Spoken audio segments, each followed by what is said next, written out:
Previously on Atop the Fourth Wall. Let's dig into Rise of Arsenal number 1 and number 2. Oh, no. This doesn't make any sense at all. Why would the Knights Templar attempt to harness caloric energy in Washington, D.C.? The only Foucault pendulum here was removed.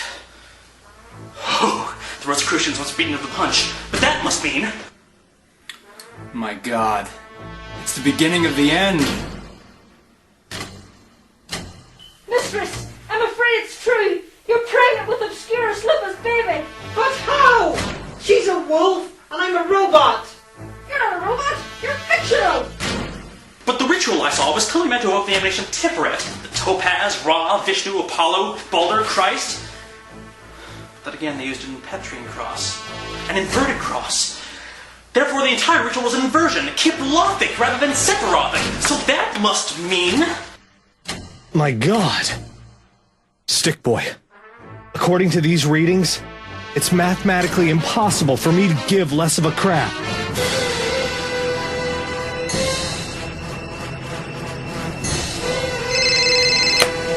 Hello. Oh my God. Rob, she got another one. Film Brain is now in love with Obscurus Lupa. But it says here that the Great Lunar Bear is meant to be a feminine inversion of the traditionally masculine solar deity, drawing from the feminine lunar sphere and invoking the ritual surrounding Artemis, particularly the ritual of the Arctoid, or she-bears, of course. And the bear's presence at the end of the Pony Epic signifies the end of the patriarchy embodied by the Clydesdale. However... Our children's children will talk about this day as if it were a legend. A choice that could lead to peace on Earth, or could rip the very fabric of the space-time continuum asunder. Do I start with the Baileys, or the Jacks? People are starting to wonder about us, about who we are. There shouldn't be anything to wonder about. You're just a different costume choice. Mine's more formal, yours is more casual. And yet here we are. And yet here we are.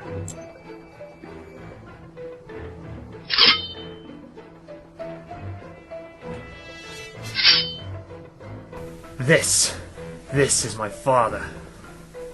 Or is it my mother? I can never tell.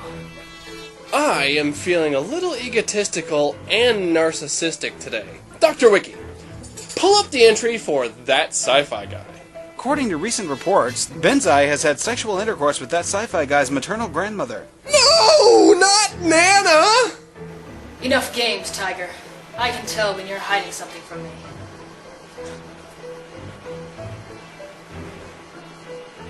All this time?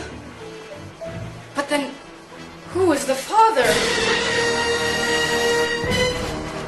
And so before we even knew what had happened, the diaphanous of the opaque trilobites purged the Plantagenets using the yttrium-based Rhombicosgenetic heruns, all in a gambit to evoke the Tetragrammaton as to ameliorate the effervescent tintinabulations of Huitzilopochtli's pet hedgehog Fluffy. So that must mean...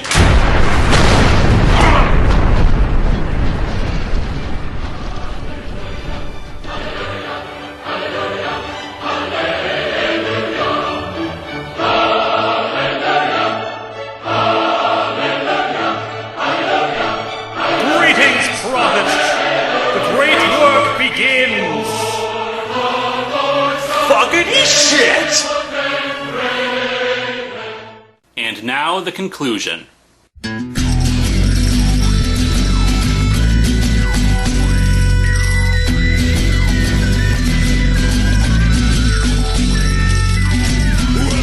to Atop the Fourth Wall, where bad comics burn.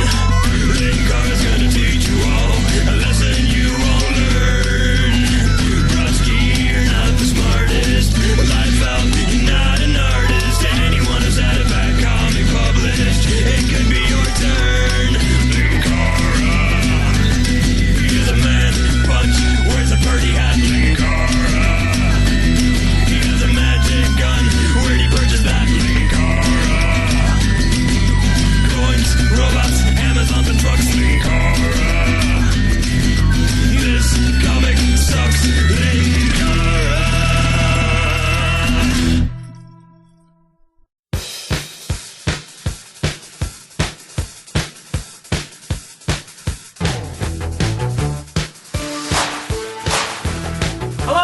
welcome to Atop the Fourth Wall, where bad comics burn.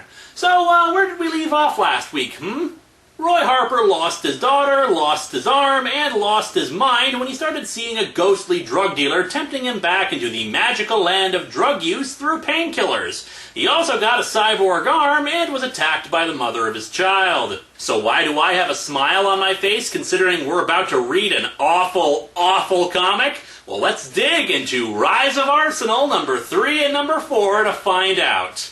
As always, reading from the trade, so no covers. We open where we left off in issue 2, Roy Harper and Cheshire fighting. And yes, I know, the proper pronunciation is Cheshire, but it's just I've been saying it for years as Cheshire, so I'm kind of stuck with it. Her name is Cheshire, but I was one of the few who knew her as Jade. Not that I believe it's her real name. Nothing about Cheshire seems true. That's what you get with assassins. And naturally, being an assassin, Cheshire is wearing an outfit that will most likely fall off of her if she runs too fast. Still, I can't believe I slept with her. Scratch that, I totally believe that I slept with her. Next to Kendra, Jade was the best in bed. You know, 2 weeks ago, I talked about the proper way for characters to have sexuality. Talking about how the woman you have a complicated relationship with due to your history together and her fathering a child with you was great in bed is not that way. And by the by, he's talking about how much of a great lay she was while she's clawing and kicking at him, no doubt poisoning him. Yeah, this narration is perfectly natural and fits just fine with both Arsenal's character as well as the emotions he's been going through lately. Roy berates Cheshire about how crappy a mother she was, that he was trying to build a life for Leanne, and she never did a damn thing for her. He grabs an extension cord and uses it as a whip. I'm glad she's here. I needed an outlet, something to take out my frustration on. Ha! Get it? Outlet? And he's holding an extension cord? Maybe I'm the only one who finds that funny. Might as well be Jade. She likes it rough anyway. Why do we even have fanfiction writers when the characters are doing this stuff already? The two lunge at each other, and Roy manages to wrap Cheshire's wrists up to stop her from clawing him. In the heat of the moment, Cheshire starts to cry and the two kiss. Yep, they're starting to do it. Now, some people have criticized this, and, well, I don't think it's that unreasonable. The two are both feeling emotionally vulnerable and have had a complicated romantic relationship before. It's another one of those bits from my favorite run of the Titans that eventually had some resolution. Not all that great a resolution, but resolution nonetheless. So yeah, I see where people are coming from in critiquing this part, but I don't really have any serious problem with it. But the same can't be said for what happens right afterwards. Let me just put it this way. Oh yeah, that's right. Seems I truly am a broken man, in every way imaginable. Wow! Way to completely undercut the entire idea of them needing that emotional connection, guys. Just bravo! Bravo on missing the point! And by the by, Roy, you really are a meathead if you think impotence makes you somehow less of a man. What, are you in high school now? Jeez, I hope this is just a character thought, not the writer's idea. So I think the funniest part of this is actually Jade's facial expressions and her dialogue. I can't tell if she's angry or bored. It's okay, Roy. With everything swirling in your head, it's no surprise you weren't able to perform. 2 minutes ago, you were trying to murder him! Arsenal reattaches his robot arm and decides to head out. I need some release. I get it! Oh, and do you know what else I get? The title! Rise of Arsenal. This isn't a story about his rise from his lowest point, it's about his impotence! Which, from what I can tell, is never cured either, so yeah, from either perspective, the title is a lie. Anyway, Roy goes out to stab and kick people who are looting the area in the wake of Star City's destruction. They aren't human, they're animals! Vultures circling the desperate and the injured. For me, they serve their purpose. And their purpose is boot to the head. Much better. Yeah, this new costume is much better. Really shows off my abs. When the hell did Roy find time to make this new costume anyway? We then cut to Arsenal running over rooftops, which is really head-scratching since I don't know many criminals who would be looting via helicopters. Ghostly drug dealer returns to remind Roy of how he was when he was palling around with him. Hurts, don't it? I call foul. You're not allowed to say that unless you preface it with a "want a Hertz donut?" They warned you about that can opener you got there. Just because it's mechanical does not make it a can opener. By that logic, I should say he's got a coffee maker on his arm. Ain't no easy fix this time around, except of course our kind of fix. While he says this, they look down and see three guys gathered together on a street corner.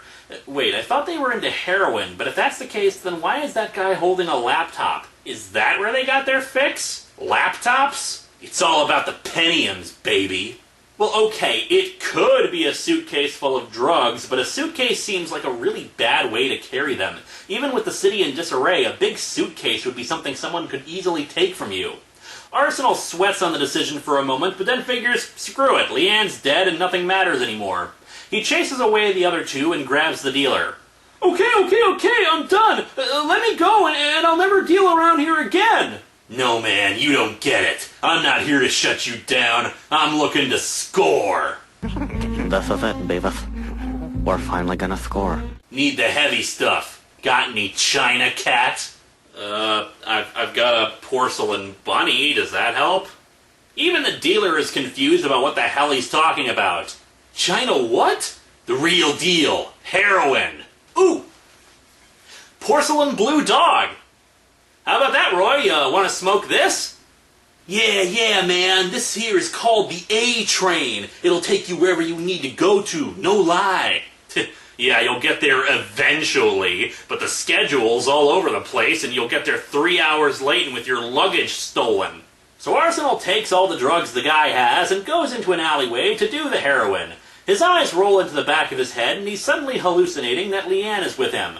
Oh, and out of curiosity, I decided to look it up myself, and by that I did a Google search, and guess what? Turns out heroin is not an hallucinogen. It's a depressant. Heroin gives the body a rush and then brings the user into a state of euphoria. While hallucinations can occur, that's a result of the body relaxing so much that it releases dimethyltryptamine. But from the brief research I did, the hallucinations are sure as hell not as vivid as this. Arsenal hugs his daughter and they talk about how everything's going to be okay. However, he then sees an entire legion of Prometheuses saying that they're going to get her. Somehow, despite the fact that he's tripping and all, Roy manages to fight off all of them. He sees an hallucination of the Electrocutioner, a villain under Prometheus' employ who set off the device in Star City. But it's really Batman. And we cut to the real world to see that Roy is, in fact, protecting a dead cat. Oh, that's the China cat he wanted. Sorry, Porcelain Squirrel. Your time will come someday. The people he beat up were just the other drug users in the alley, all of whom are unconscious. Oh, and by the by, this comic won an award for the accurate depiction of substance abuse and mental illness. I'm not even kidding. Yep, heroin makes you think a dead cat is your still living daughter and gives you the ability to stab and punch a bunch of other druggies. Roy is still tripping, so he attacks Batman. Once again, heroin increases your ability to fight people. Eventually, Batman just kicks him in the face and proclaims, "I'm your friend." Friends, don't let friends do heroin. Kick them in the face if you need to. Later, Roy awakens with Black Canary standing over him. He's been restrained so he can't hurt himself or anyone else. Roy whines some more about how no one understands him, and it's at this point that it's now time for the tough love approach. Look, I love Arsenal as a character. Like I've said many times, he was part of my favorite run of the Titans. I understand the drugs and everything like that. However, I left my pity for his situation back in that alleyway. Don't get me wrong, people. Just because I find this miniseries to be hilarious doesn't mean it doesn't find ways to piss me off. Roy won't shut up about how he's in so much pain and how nobody understands him. Well, oh, grow the hell up, asshole. He's made no effort to try to explain his problems, to help them understand the psychological pain he's going through, done nothing to resist the urge to go back to drugs, and he has slapped away every effort from people to show him some empathy. He was downright offensive to Black Canary and Donna Troy, and he even told Cheshire to shut up when she tried to comfort him. Now, is this the kind of thing that happens in real life? Yes, but this is not real life. This is a story where I'm supposed to care about Roy Harper and want to see him get through this. But his constant whining and refusal to acknowledge his friends' help has made me stop caring. You just don't understand. How can you get my pain? Shut your pie hole, you selfish dickhead. Your pain is not special. How many other people have lost their own limbs or lost their children? Hell, in story, how many other people lost family members in the disaster in Star City? There are supposed to be 5 stages of grief. Throughout the entire miniseries, he's been stuck in anger, and he never leaves it. He insults and denigrates the people around him who are only trying to help, and I'm still supposed to feel sorry for him? Oh, but don't think I'm letting everybody else off the hook either, my friends. It turns out that Batman and Black Canary have put him in Virgil House, a center for treating convicted people with substance abuse problems. And are they going to stay there? Are they going to have anyone else come and stay with him? Try to watch over Roy and help him along with his detox and recovery? Of course not. They say only he can get through this and leave him there to do it on his own. Yeah, that's just great. You're such good friends. Why don't you kick him in the face again while you're at it? As the issue winds down, Roy talks more with ghostly drug dealer. However, we only see Roy's side of the conversation.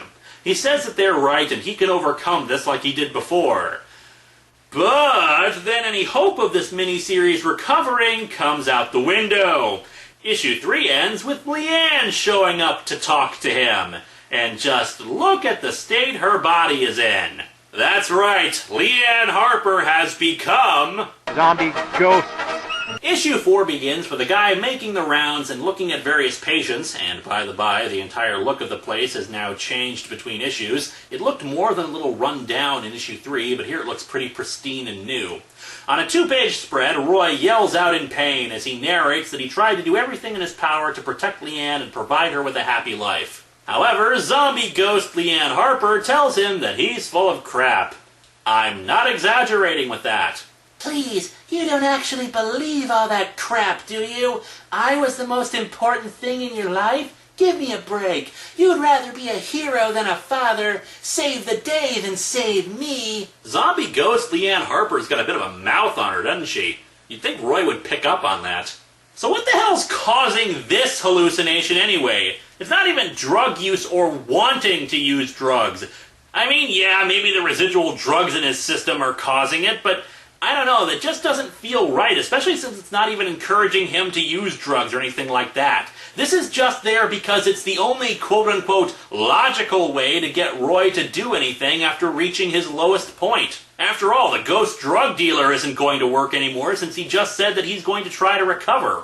But even then, really? A zombie ghost? If Roy has gone nuts, yeah, I get that, but wouldn't the delusion make more sense if it was more like Leanne actually was? Why not have her be happy? Why have her be injured and scarred? Why not have her talking like she did when she was alive? This doesn't make any sense. The zombie ghost tells him to find Electrocutioner and get his revenge, so Roy digs his stump into the buckle that's restraining him, reopening the wound.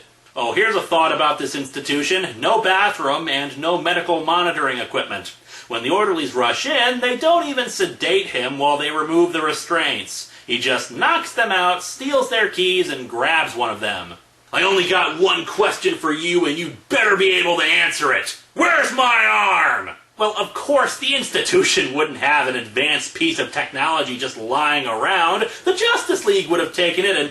Oh, wait, I forgot. I live in a world that makes more sense than this comic. Naturally, he gets back the arm and winds up at Star City Penitentiary.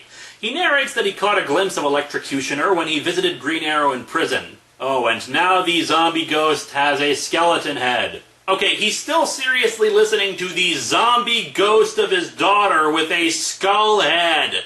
Put him back on the drugs. The hallucinations weren't nearly this insane. Roy breaks in and beats up security guards as he makes his way to the Electrocutioner. He opens up the cell block he's in, stabbing and punching along the way both guards and criminals alike. Okay, the Electrocutioner's still wearing bits of his costume too? If you ever wondered how the hell the Joker and every other criminal could escape in superhero universes, the sheer idiocy at work here is all the explanation you require. He tackles the guy, and we cut to Green Arrow, also still in costume despite several days having passed, and he's informed of what's going on. They allow him to go and talk to Roy, who's got a knife up at the Electrocutioner's throat. Roy, think of Leanne. She wouldn't want this. You know that. Sure she does. Her zombie ghost with a skeleton face told me so. She's dead, Ollie. It doesn't matter anymore what she wants. What? Then why the hell were you listening to the damn hallucination, you twit? People, logic has completely left this. He says he's doing it for himself now, but that doesn't make any damn sense. My only guess is that this miniseries went through several rewrites as it was being developed because the editors had their own idea about where Roy's character would end up after this was over with. I mean, yes, the zombie ghost thing is hilariously silly, but hey, he's delusional, and listening to her kind of makes sense. But now he doesn't even believe in it? Ugh, whatever, let's just get this over with. Green Arrow charges in and punches Roy, and another fight scene ensues. As I've said before, it's hard to comment on fight scenes because it's just talking about an exchange of attacks. The end result is Roy gets knocked around because the drugs are still affecting him, but he manages to drag the Electrocutioner away, cut himself off from Green Arrow, and then stabs the guy when zombie ghost Leanne, with her face restored no less, tells him to gut him like a pig. So Roy walks away, and we cut to Roy's house. Not that anyone would be waiting there for him. What with him having escaped and all, nobody would even dream of keeping an eye on him. And again, look at the damn house! It's completely intact! How did Leanne die? Hell, the entire neighborhood is completely intact! She must have been killed by a plot convenience fairy. Zombie ghost Leanne is no longer a zombie, but still a ghost, and talks to Roy about all the good times they had around the house. She asks him where they're going next, but then Roy walks outside and shuts the door behind him. I'm sorry. Goodbye, Leanne. He must have had the gas turned on or something, since the house lights up instantly. And just to close out that Half-Life, Full-Life Consequences running joke I've been making... So he blew up the house and killed the zombie ghost, so they were at peace. Oh no, if only I wasn't a ghostly figure that is not actually bound by the physical restrictions of the house, I could totally escape the burning building. And so our miniseries ends with Roy looking down from a rooftop on a pimp harassing some prostitutes. No matter what city I come to, they all look the same. Dark corners, dark secrets. I'm dark, man! I'm hardcore with my knives and my cyborg arm! Holy crap, they turned Arsenal into a generic 90s anti-hero. They're addicted to the power, the control. About time they learned the hard way. That road is a dead end. Or rather, that road leads to China Cat and zombie ghosts. These comics suck. Yeah, this miniseries is dreadful. It had a promising start, and you really did feel for Roy, wanted to see him overcome these issues, but I think along the way some moron decided he was more interesting as a generic, life is pain, emo supervillain as opposed to a guy trying to juggle being a superhero and a single father. If they truly wanted to make him into a villain, that's fine, but there were a number of other ways they could have gone about it. Roy could have started taking drugs for some other reason. He could have felt that he wasn't being a good enough father to Leanne. He was having money troubles. Just any other thing that could have led him down a path where he had to fight superheroes. It did not need to happen with Leanne's death. And if, in their minds, it really did have to happen, then they could have at least followed a logical path. Putting him back on drugs was not an illogical move, but instead of just actual inner torment, we have a ghost drug dealer, him becoming impotent, then him protecting a dead cat, and then finally a zombie ghost telling him to murder people. This isn't the stuff of a melodramatic character piece setting up Roy to become evil. This is the stuff of a great big satire. And that's why this comic is so damn funny. It's just so completely inept. In September, when DC does its big relaunch, we've seen that Roy does have his arm back. We can only hope that Cry for Justice and this unintentionally hilarious series get chucked out the window and will never be spoken of again.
Now we must be off to fight for the Venusians' freedom.